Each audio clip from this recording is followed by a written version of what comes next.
Hey Martin Potato family, I'm Scott from Bartlow's Barbecue, and today we're making bacon wrapped mac and cheese hot dogs, so stick around and we'll get into all the details. Hey team, we're gonna go ahead and start up the mac and cheese. This is gonna take us about an hour and 15 minutes, so we do this part first so that we can match the timing of doing the bacon wrapped hot dog over the Solo Stove. So all you really need to do is get a foil pan, get yourself some mac and cheese shells. You can boil them first and get them kind of semi-soft, or you can just directly throw them in the pan. I've done them both ways and they're fine either way.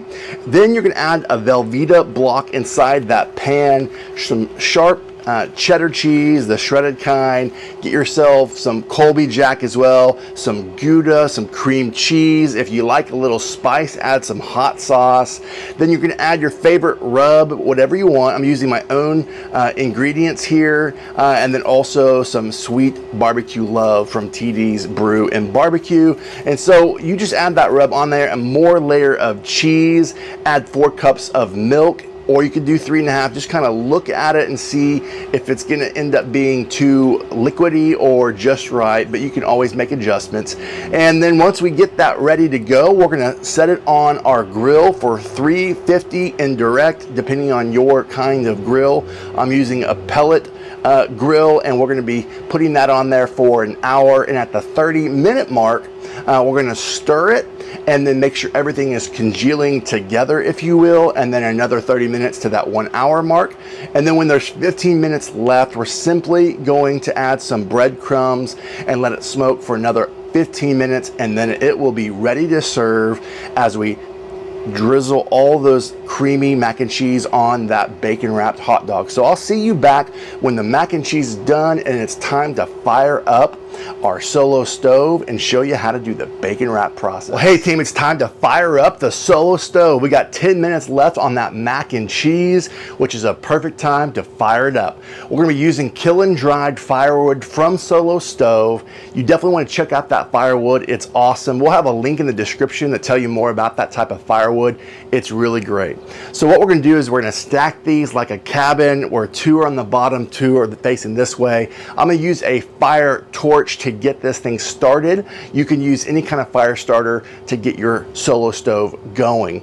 This is the quickest way for me. I like to use my Solo Stove. So we'll be using a fire torch here in a moment, and then once we see that we got a great burn, we will add those bacon wrapped hot dogs to our Solo Stove sticks, and then we'll just turn it for a few minutes until we get a nice crispy bacon and we know the hot dogs are done. Then we'll roll them on Martin's potato rolls.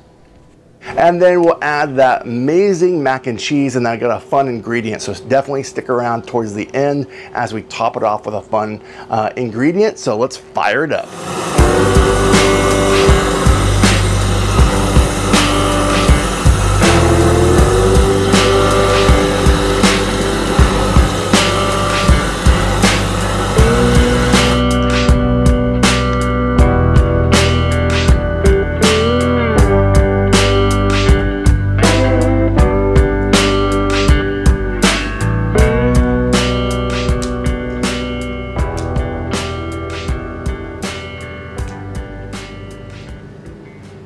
Get some thin sliced bacon and roll that bacon all around your favorite type of hot dog, or you can just wrap it around your hand, and then use some type of grill pin to make sure the bacon adheres to the hot dog, and you're set to go.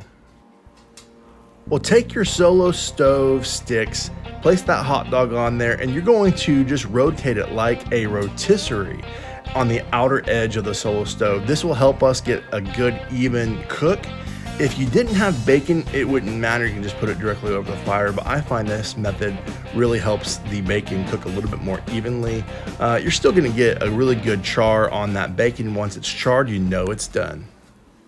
All right, friends, so we just cooked up those hot dogs, and here's some best practices. What I found is I like to turn those sticks like a rotisserie constantly on the edge of the fire, especially because you have bacon on it.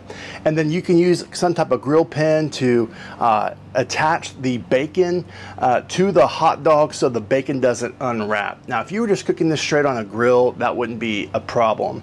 So, you know, definitely want to pin it to the bacon to the dog, and that's a good practice. And then I like to rotisserie it on the edges so you don't overburn it. Now, there's no doubt when you're cooking over a hot fire, especially a bonfire like the Solo Stove, you know, you're gonna get a nice char on that bacon, but it's just gonna make it extra crunchy and tasty when it's done. So we did that for 3 or 4 minutes, maybe a little longer, on the outer edges, and just rotisserie it until it looked crispy. And now it's time to take you and load these dogs up with the mac and cheese. So now that the mac and cheese is done, we sprinkled some panko over that mac and cheese and smoked it for additional 10 minutes. Take a scoop in the mac and cheese and just scoop it on that dog, man. The most important part is the bun, Martin's potato rolls. These are so soft and delicious. And you're simply going to just put that bacon wrapped dog inside the bun and then layer it with mac and cheese. And then here is my fun secret ingredient. Get yourself some spicy cheese puffs and put it in a plastic bag and crunch it and smash it up until it becomes really thin like a rub. And you're just gonna sprinkle that on top of your mac and cheese. And my friends, you're gonna have a delicious mac and cheese bacon wrapped hot dog. Let us know in the comments what you think of this cook and what you loved about it. And after you try it, let us know what you think. All right, team, it's time to go that taste test. Let's do it. Oh, wow. Come on. Friends, dude, that is delicious. Look on the inside of that dog. So delicious. You got the crunch, you got the sweetness, you got that little kick with the little puff at the end, the cheese puffs at the end, and that macaroni and just that smoky flavor. It's all these flavors coming together. It's a flavor explosion. It's so good. You definitely want to give this a try. So again, we're so grateful that you're watching, and continue to support Martin's potato rolls and all their fun recipes. And from my backyard to yours, less hate, more love. Good barbecue. Till next time.